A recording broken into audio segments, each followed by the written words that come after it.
Olá pessoal, me chamo Leandro Lopes, professor aqui de Teologia. Hoje nós vamos estar dando continuidade aqui à nossa disciplina, né, nossa matéria de exegese do Novo Testamento.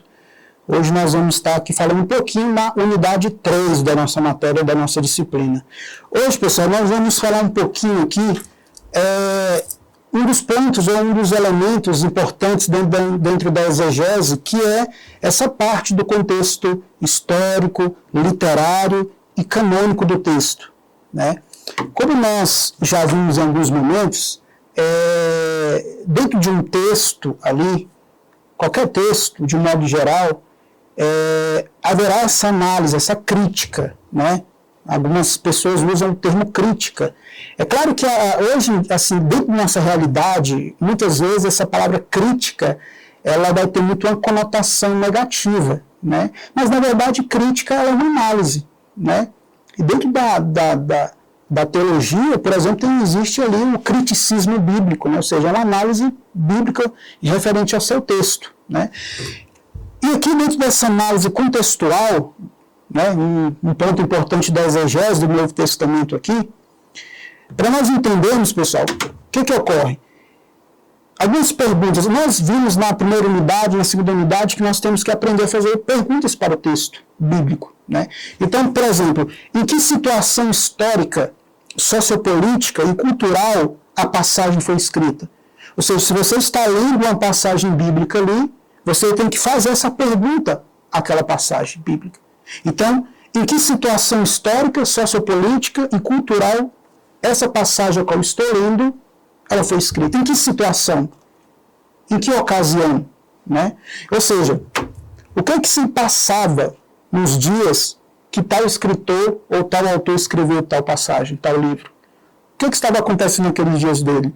Aquele livro que ele escreveu, aquela passagem, foi para ela mensagem de cunho de juízo ou de salvação, né? Então, assim, são essas perguntas que a gente tem que fazer ao texto bíblico, né? Qual foi a intenção do autor ter escrito aquele livro? Qual o objetivo? O que se passava politicamente naqueles dias ali, tu sabe? Então é interessante a gente fazer essas perguntas, porque é mediante essas perguntas que a gente vai ter ali o entendimento do texto bíblico, né? Então, assim, a Bíblia, pessoal, ela é rica culturalmente.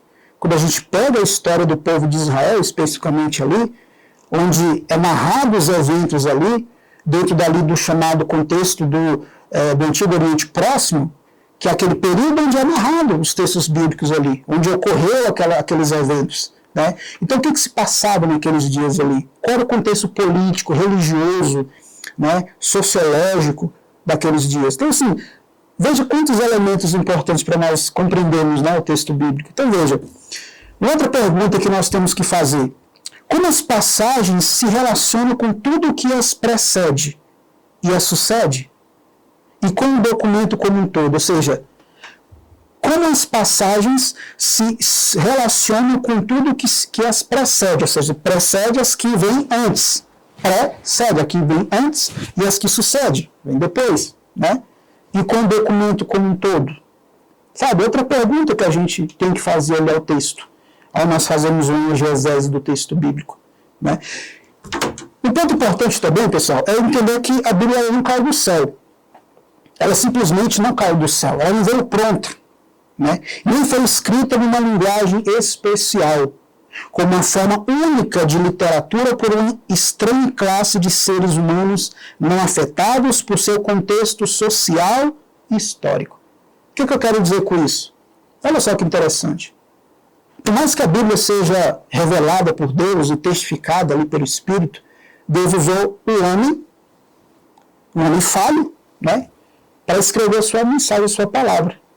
Mas é interessante que, muito dos textos bíblicos, pessoal, o escritor ali, ele escreveu também dentro da sua própria realidade de vida. Isso é interessante. Ele vai usar alguns elementos culturais ou alguns elementos do seu dia a dia mesmo para poder estar inserindo naquilo que ele estava escrevendo. Ou seja, a Bíblia, ela é divina humana. Divina porque foi Deus que revelou, e humana porque Deus ali usou o homem para escrever sua palavra. Mas é importante entender que o escritor bíblico, ao escrever tal passagem, e o próprio Deus ali, respeitando isso, Deus ali não interveio nessa questão cultural. Então, muito dos textos bíblicos está inserido dentro de um contexto cultural. Porque a cultura, pessoal, ela não é divina, a cultura ela é humana. Né? Então, a cultura ela é humana, a cultura não é divina. Então, Deus respeitou esse dia a dia, essa cultura ali. E para quem não sabe, o Antigo Testamento, ele foi muito, pessoal, influenciado pelas culturas ali em derredor. Então, por exemplo, a figura do altar, do sacrifício, a figura do profeta, do sacerdote, da circuncisão, mais tarde, né, no Novo Testamento, no batismo, todos esses elementos, essas práticas ali, não era uma prática exclusiva do povo de Israel. Ou seja, outros povos já praticavam. A circuncisão, quando a gente vai ver mais a fundo ali, ela é muito antiga. Ela até vem antes da formação do povo de Israel. Só para vocês terem ideia. Então, dentro do mundo antigo, a circuncisão, que para o povo de Deus ele significava uma aliança, aquele que iria pertencer ao povo de Israel como uma forma de aliança. Basta a gente lembrar da passagem lá de Abraão, né? Aquela ordem de Abraão ali, de Deus para Abraão ali, os seus descendentes, seus filhos, né? Que no 8º dia de nascimento era necessário ele circuncidar ali para fazer parte daquela aliança.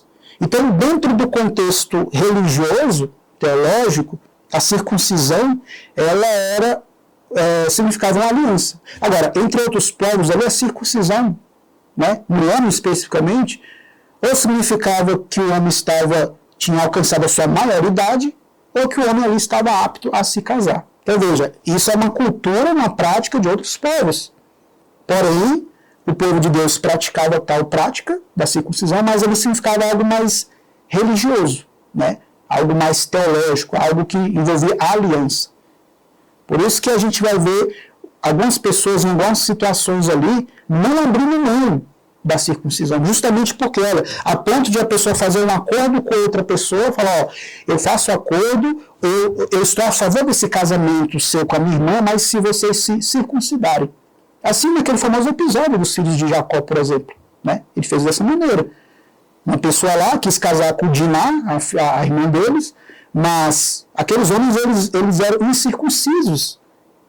Eles não eram circuncidados. Então, a condição deles ali foi o seguinte, beleza, mas vocês vão ter que circuncidar para fazer parte do nosso povo, para que vocês façam parte do nosso povo e vocês adorem ao mesmo Deus, assim como nós adoramos ao Deus de Israel. Então, essa era a condição, né?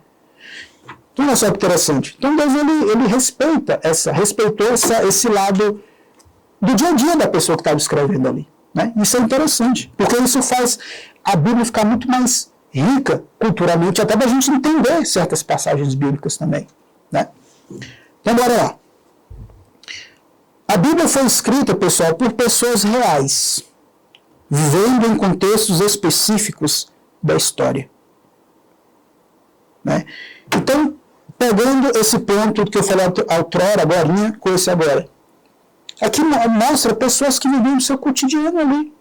A Bíblia fala, por exemplo, que o profeta Amós, ele era boiadeiro. Ele cuidava de bois ali. Quando Deus alcança ele ali no chamado profético e tudo mais, ele vai falar, eu não sou profeta, mas sim boiadeiro, cultivador de sicômoros, né? Então ele vai falar, eu não sou profeta, e filho de profeta, mas sim eu sou boiadeiro. Então olha só que interessante, ele está falando da profissão dele, do dia a dia, né? Boiadeiro. Até porque isso que Amós fala aqui, pessoal, está dentro de um contexto do dia a dia do povo de Israel, um povo agrícola, um povo pecuarista, um povo que criava gado pequeno, né? Um povo que plantava e Deus prometia o quê? Eles teriam boa colheita, boas colheitas, porém, se obedecesse os mandamentos. Deus vai falar, olha, se vocês me obedecerem, se vocês se voltarem para mim novamente, eu farei chover chuvas, serôdias, e vocês plantarão e colherão do seu fruto, né? Então a Bíblia vai mostrar que essas pessoas aqui, pessoal, eram pessoas normais, pessoas que viviam sua vida cotidiana ali, né? Então veja, judeus e cristãos acreditam que a Bíblia foi o resultado entre o esforço divino e humano. Então, geralmente, tanto os judeus como cristãos, pessoas, eles acreditam que a Bíblia, ali, ela é divina e ela é humana. É claro que em algumas crenças teológicas, em alguns entendimentos, judeus e cristãos, eles vão divergir em algumas coisas, né? O conceito que o cristão tem de inferno é diferente do conceito que o judeu tem de inferno. O judeu, por exemplo, para eles o inferno pode ser aqui na terra mesmo, né? Então o conceito de um cristão de céu é diferente do conceito do judeu de céu. Pelo menos algumas linhas judaicas, algumas ramificações judaicas, para eles o céu é como se fosse uma espécie de purgatório, né? Que geralmente é uma doutrina mais da Igreja Católica, né? Uma espécie de purificação, até se chegar ali na glória, né? A Deus propriamente dito, a visão beatifica de Deus, né? Então veja, mas nesse ponto, tanto cristãos como judeus, eles acreditam que a Bíblia é a palavra de Deus revelada, né, nesse esforço divino e humano. De fato, o contexto é tão crucial para a interpretação que não é exagero dizer que alguém altera o contexto de uma palavra, frase ou parágrafo. Você também altera o contexto desse texto, né? Ou seja, de fato, o contexto é tão crucial para a interpretação que não é exagero dizer que se alguém altera o contexto de uma palavra, frase ou parágrafo, você também altera o conteúdo desse texto. Então, isso é até algo sério, porque aqui está falando de uma alteração do contexto, né? O significado de uma simples palavra é claramente dependente do seu exato contexto. Então, assim, a gente sabe que dentro da etimologia da palavra, o que é etimologia, né? É o estudo da origem ou da evolução das palavras ao decorrer do tempo. Então, o significado de uma palavra, ela é claramente dependente do seu exato contexto. Por isso que as palavras, pessoal, o sentido delas, elas mudam ao decorrer do tempo. Então, em outras palavras aqui, uma palavra hoje que nós entendemos com tal sentido, não é a mesma lá do século XV, ou das épocas bíblicas, por exemplo. A gente pode pegar, por exemplo, o sentido da palavra política. Se a gente pega ali o sentido da palavra política na Grécia Antiga, é diferente do conceito hoje de política, de democracia, né? Entre outras palavras. Ou seja, porque a mente também humana, ela muda ao decorrer do tempo, e as palavras, elas mudam o seu sentido. Isso está comprovado, né? Então veja, o significado de uma simples palavra, ela é claramente dependente do seu exato contexto. Então, em outras palavras, a palavra ela pode muito bem ter um significado em determinado contexto, mas em outro ela já não tem o mesmo significado, né? Então, pessoal, para nós finalizarmos aqui a unidade 3 da nossa disciplina de exegese. Então veja que a gente aprendeu alguns elementos aqui, alguns pontos importantes para nós entendermos mais uma vez esse trabalho da exegese bíblica, né? Especificamente aqui na exegese do Novo Testamento. Tá bom, pessoal? Até a próxima!